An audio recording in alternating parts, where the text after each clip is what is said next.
శాంతి విషయం మళ్ళా విజయసాయిరెడ్డి మెడకు చుట్టుకుంటున్నట్టు కనిపిస్తుంది సార్. నిన్న లోకేష్‌ని శాంతి భర్త కలిసి ఆధారాలు ఏవైతే ఉన్నాయో అవన్నీ సబ్మిట్ చేసినట్టు తెలుస్తుంది. అసలు ఏంటి సార్ ఈ ఇష్యూ ఏంటి? ఫర్దర్‌గా ఏం జరగబోతుంది? గత కొంతకాలంగా అంటే మధ్యలో గ్యాప్ వచ్చింది కానీ అంతకుముందు శాంతి పేరు కల్లింగిరి శాంతి పూర్తి పేరు. ఆమె దేవాదాయ శాఖలో అసిస్టెంట్ కమిషనర్గా పనిచేస్తున్నది. ఆమె ట్రైబల్ ఉమెన్ అనమాట, గిరిజన మహిళ. సో ఆమెకు విజయసాయిరెడ్డికి అఫేర్ ఉన్నట్టు, విజయసాయిరెడ్డి వల్ల ఆమె బిడ్డను కన్నట్టుగా ఆమె భర్త మదన్ మోహన్ ఆయన పేరు, ఆయన ఆరోపించాడు. గతంలో ఆయన మీడియా ముందుకు వచ్చాడు, ఆరోపించాడు. DNA టెస్ట్ చేసుకోమని డిమాండ్ చేశారు. ఆ క్రమంలో ఆమె ప్రెస్ మీట్ పెట్టింది. నాకు విజయసాయిరెడ్డి తండ్రి లాంటి వాడు అని ఆమె చెప్పింది. తర్వాత విజయసాయిరెడ్డి కూడా ట్వీట్ చేశాడు, నాకు ఆ అమ్మాయి బిడ్డ లాంటిది. నేను ఒకసారి సీతమ్మదారిలో 2020లో కలిసాం ఫస్ట్. అప్పటి నుంచి ఆమె ఎప్పుడైనా ఏదైనా అవసరం ఉంటే నన్ను కన్సల్ట్ చేస్తుంది. అలాగా వాళ్ళ ఫ్యామిలీ దగ్గర అయింది. నాకు ఈ మదన్ అనేవాడుతో పెద్ద ఇది లేదు. ఆమె మదన్కి విడాకులు ఇచ్చేసింది. ఆ విడాకులు వాళ్ళ గిరిజన సంప్రదాయంలో ఎప్పుడో 2016లోనే కూడా విడాకులు తీసుకున్నారు. అప్పటికి వాళ్ళకి 2 కవల పిల్లలు, ఆడపిల్లలు. ఆ తర్వాత ఆ విడాకుల కేసును డీల్ చేసిన సుభాష్ ఆయన పేరు. సో ఆయన పోతిరెడ్డి సుభాష్ ఆయన పేరు. ఈ పోతిరెడ్డి సుభాష్ తర్వాత పెళ్లి చేసుకున్నాడు ఎవరిని, శాంతిని. ఈ పోతిరెడ్డి సుభాష్కి శాంతికి పుట్టిన బిడ్డ ఇప్పుడు ఉన్న మగబిడ్డ. సో దీంట్లో విజయసాయిరెడ్డి సంబంధం లేదనేది ఇద్దరు, ఇటు శాంతి కానీ ఇటు విజయసాయిరెడ్డి మాట్లాడు. ఇక్కడ ప్రాబ్లం ఏంటంటే పోతిరెడ్డి సుభాష్ వచ్చి మాట్లాడాల. వాళ్ళ ఫోటోలు రిలీజ్ చేశారు, వీళ్ళ ఫోటోలు రిలీజ్ చేశారు తప్ప సుభాష్ మీడియా ముందుకు వచ్చి మాట్లాడి ఉంటే కొద్దిగా వెయిట్ ఉండేది. అక్కడ ఒక ప్రాబ్లం అయితే కనిపిస్తుంది. సో అయితే వీళ్ళు ఇప్పుడు మదన్ చెప్పేదానికి ఆధారాలు కూడా ఏమీ లేవు. అతను ఎప్పుడో విడిపోయినాక అసలు మదన్కి ఏం సంబంధం అనే చర్చ కూడా వస్తుంది. కానీ ఇతనేమో ఆ విడాకులు చెల్లదని అంటున్నాడు. చెల్లనప్పుడు మనలాంటి వాళ్ళకి వచ్చే డౌట్ ఏంటంటే కోర్టుకి వెళ్లకుండా నువ్వు మీడియా ముందుకు ఎందుకు ఇస్తున్నావు? సో మదన్లో కూడా ఏదో ప్రాబ్లం ఉంది. లీగల్గా తనకి రైట్ ఉంటే, ఆమె మీద రైట్ ఉంటే ఆయన కోర్టుకి వెళ్ళాలి కదా. కోర్టుకి వెళ్లకుండా అతను మీడియా ముందుకు వచ్చి పదే పదే మాట్లాడడం వెనక ఏదన్నా వ్యవహారం ఉందా, కుట్ర ఉందా అన్న డౌట్ అందరికి వస్తుంది. నీకు లీగల్గా నువ్వు ఆమె విడాకులు ఇవ్వలేదని నువ్వు చెప్తున్నావు, ఆమె ఇచ్చిందని చెప్తుంది. మరి లీగల్గా మీ విడాకులు లేకపోతే మేము విడాకులు లేదు, నా భార్య ఇలాగా అఫేర్ పెట్టుకునింది అని నువ్వు కోర్టుకి ఎందుకు వెళ్ళట్లేదు? సో అది వెళ్ళట్లేదు. రెండవది ఆమె ఏం చెప్తుందంటే 2016లోనే మాకు విడాకులు అయిపోయినాయి, నా భర్త నన్ను అప్పటి నుంచి అరెస్ట్ చేస్తున్నాడు అనేది ఆమె చెప్తుంది. ఆమె అన్నా కోర్టుకు వెళ్ళి లీగల్గా ఎందుకు ఫైట్ చేయట్లేదు అనేది అర్థం కాదు. సో ఇటు విజయసాయిరెడ్డి కూడా ఈ మదన్ మోహన్ మీద కోర్టులో కేసు వేయచ్చు కదా, ఇతను నన్ను ఇచ్చేస్తుంది పర్మిషన్ దా ఇంకోటి.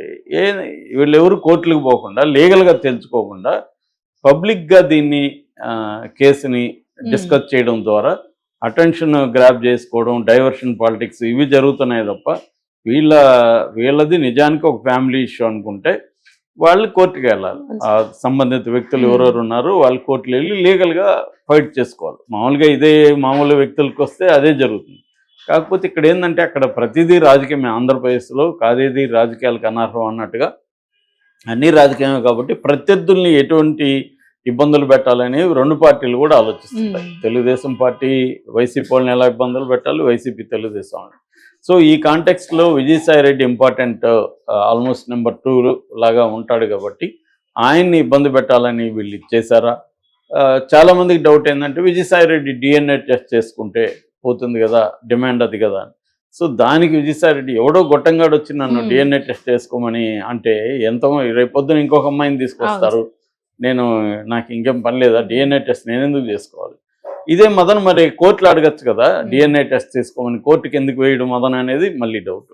అంటే క్లియర్గా మదన్ అనే వ్యక్తి ఈమెకు ఎప్పుడూ విడాకులు అయితే అయిపోయినాయి, కానీ మదన్ మళ్ళీ దీన్ని ఇష్యూ చేస్తూ కూర్చున్నాడు. ఆమె కనీసం మరి ఆమె హస్బెండ్ ఆయన పోతిరెడ్డి సుభాష్ రెడ్డి అయినప్పుడు సుభాష్ రెడ్డి ఆమె కూర్చొని మాకిద్దరికి పెళ్ళి అయిందని అది ప్రూఫ్ చూపించవచ్చు. పెళ్లి కాకపోయినా కలిసి పెట్టిన కనడం ఇవాళ చట్ట విరుద్ధం ఏం కాదు. సుప్రీంకోర్టు కూడా దాన్ని ఓకే చేస్తుంది అనేక సార్లు. వాళ్ళు పెళ్ళే చేసుకోవాలని అవసరం లేదు, మేము కలిసి ఉన్నాము, మా బిడ్డ అనేది ఇద్దరు కలిసి మాట్లాడితే దాని ఫోటోలు కూడా రిలీజ్ చేశారు. హాస్పిటల్లో సుభాష్ కూడా ఉన్నాడు, బిడ్డను చేతులకు తీసుకుండా అవన్నీ కూడా చేశారు. ఇక్కడ ఏంటంటే మీడియా కూడా ప్రధాన పొలిటికల్ పార్టీలకి విడిపోయింది అటో ఇటు కాబట్టి, సో వాళ్ళ వెర్షన్ వాళ్ళు తీసుకొస్తారు. రెండోది ఏది ఫోటో నిజము ఏది ఫేక్ అనేది కూడా తెలియదు. ఇవాళ దేనైనా క్రియేట్ చేయొచ్చు. సో అవి కూడా చేశారు. సుభాష్ ఉంటే అతనికి ఈయన తల పెట్టి ఈయన బిడ్డను పట్టుకున్నట్టుగా విజయసాయిరెడ్డి చేశారు. సో ఇది జరుగుతుంది. ఇప్పుడు కొత్తగా నిన్న మన లోకేష్ దగ్గరికి, అంటే ప్రజా దర్బార్ జరుగుతుంది, లోకేష్ పీపుల్ని కలవడం అది చేస్తున్నాడు ఎప్పటి నుంచో. అక్కడికి మదన్ వచ్చి కొన్ని ఆరోపణలు చేశాడు. అదేంటంటే, ఒకటి, కావాలనే నన్ను ఏమార్చి అమెరికా పంపించాడు విజయసాయిరెడ్డి, పంపించి నా భార్య తప్పేరు పెట్టుకున్నాడని ఆయన చెప్తున్నాడు. అట్లాగే విడాకులు అనేది అబద్ధం అని కూడా ఆయన అంటున్నాడు. అట్లాగే ఇండియన్ ఇన్స్టిట్యూట్ ఆఫ్ ప్యాకింగ్ అనే దాంట్లో నేను పనిచేస్తున్నాను, నన్ను కావాలనే హైదరాబాద్ నుంచి కలకట్టాకి ట్రాన్స్ఫర్ చేయించాడు విజయసాయిరెడ్డి అన్న ఇంకొక ఆరోపణ చేశాడు. ఇంకొక పెద్ద ఆరోపణ ఏంటంటే, నా భార్య శాంతి విజయసాయిరెడ్డి కలిసి అపేరు పెట్టుకొని బిడ్డను కనడంతో పాటు విజయసాయిరెడ్డి ఇక్కడ బీచ్ వైజాగ్లో మన దాని ఏమంటే భీమిలి వరకు, ఆర్కే బీచ్ నుంచి భీమిలి వరకు ఉన్న ఆ స్ట్రెచ్లో దాదాపు 1500 ఎకరాలు ఆక్యుపై చేశాడు శాంతి ద్వారా అనేది కూడా ఒక ఆరోపణ చేశాడు. అట్లాగే శాంతికి ఎక్కడెక్కడ ఆస్తుల వివరాలు కూడా ఇచ్చాడు. కుంచనపల్లి దగ్గర 4 ఎకరాల విల్లా ఉందని చెప్పాడు. జగన్ ఇంటి సమీపంలో 3 ఎకరాల ఇల్లు ఉందని చెప్పాడు. విశాఖ సాగర్ నగర్ దగ్గర 3 BHK ప్లాట్ ఉందని చెప్పాడు. అట్లాగే ఆమెకు చాలా లగ్జరీ కార్స్ ఉన్నాయి. ఇవన్నీ కూడా అక్రమ సంపాదనలో వచ్చింది కాబట్టి వీటి మీద విచారించాలని కూడా చెప్పారు. ఆల్రెడీ ఆమెను సస్పెన్షన్లో ఉంచింది తెలుగుదేశం గవర్నమెంట్ వచ్చిన తర్వాత.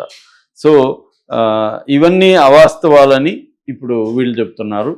అయితే ఇంకా దీని మీద ఇదేంటంటే లేటెస్ట్ జరిగింది, దీని మీద శాంతి కానీ ఇటు విజయసాయిరెడ్డి కానీ ఇంకా రియాక్ట్ అవ్వలేదు. సో ఇది ఎక్కడికి పోతుంది? ఇప్పుడు లోకేష్ ఏమో ఈయన 2 డిమాండ్లు చేశాడు. ఒకటి, వాళ్ళ మీద చర్య తీసుకోవాలి, 2, నా ట్రాన్స్ఫర్ని మళ్ళీ నాకు వెనక్కి కావాలని.